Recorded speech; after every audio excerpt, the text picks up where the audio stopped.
Hi, it's Olga and it's the day 17 of my White Christmas tutorial series. Today I'll be creating a card that features a large, gorgeous Christmas ornament, and I'm going to decorate it with jewels and pearls. Although this project is quite intricate, it's rather simple to put together, and I will show you exactly how I did that. I think it's even suitable for mass production. I'm starting with a top folding A2 size card base. I've made mine out of thick vellum, but white cardstock will do just as fine. For the background, I'll be using this die from the FIORI set, and this is the mid layer. I've die cut it out of specialty cardstock, which is by Tonic Studios. Then I will be using this die set that is called Radiant Ornament by Birch Press Design. I've die cut the bottom layer out of the same cardstock as the background, then the mid layer out of silver mirror cardstock and the top layer out of white cardstock. Now I'm positioning my ornament die over the background. Any of three dies will do. I'm placing it just where it is supposed to go, and then I'm sending it through the machine, and here I have the outline die cut. Next, I'm going to do some heat embossing only on the top layer of the ornament, the one that is cut out of white cardstock.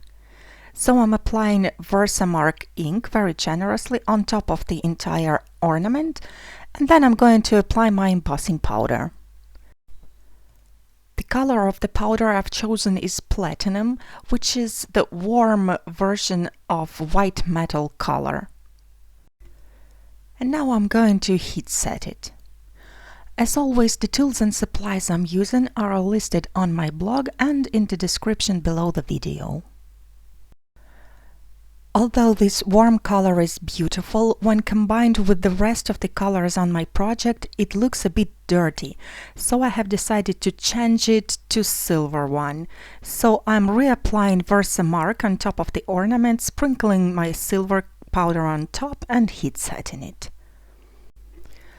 This will also give a bit more dimension to this ornament, and to enhance it even more, I've decided to add yet another layer of silver embossing powder, that is 3 layers. Now I'm heat setting it again, and you will see that silver works great. It coordinates with the rest of the colors just perfectly.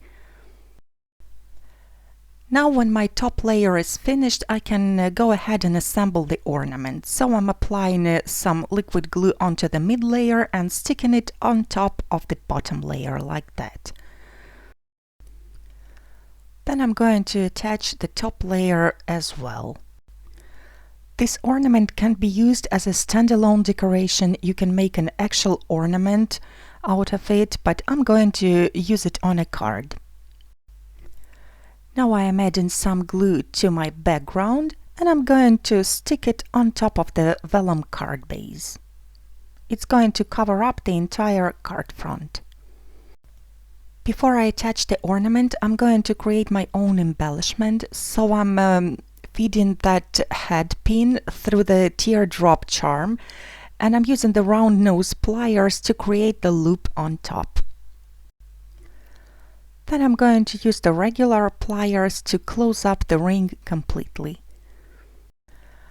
I like creating teardrop charms. They really make a difference on a card, and they are also moving, so they add even more interest this way. Now I'm piercing a hole at the very end of the ornament, using the piercing mat and the poke tool. Now I'm going to use a large silver jump ring to attach my charm to the ornament. I'm also going to squeeze this ring with the pliers a little bit so that it becomes oval, like this. It's a bit flatter this way. And now I can stick the ornament on top of the card front. I'm just applying some glue again and sticking it right inside of this window that I've die cut previously. Now I'm going to attach the ornament cap this cap die is the part of the top layer of this ornament. So I'm attaching it on top of the ornament with the hot glue. I used some silver mirror cardstock to die cut it.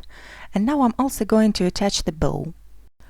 I have curled up the organza ribbon into the loop, and now I'm tying a knot with a thread right in the middle of this loop, and this is going to form a lovely bow. To cover up that thread in the middle, I'm going to use a silver snowflake-shaped braid. I'm inserting the ribbon right behind those legs, then I'm pressing them down and opening them up, and this way they are not even visible from the front. I'm using the hot glue again to attach the bow at the top of the ornament cap.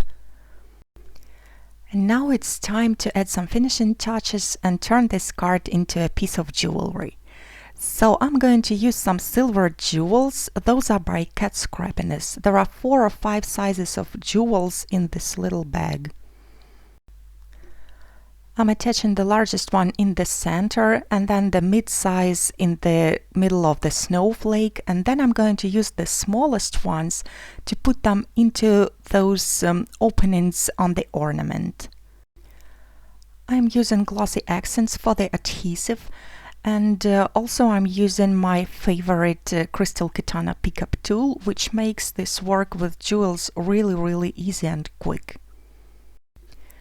I'm using larger size jewels for larger openings in the ornament.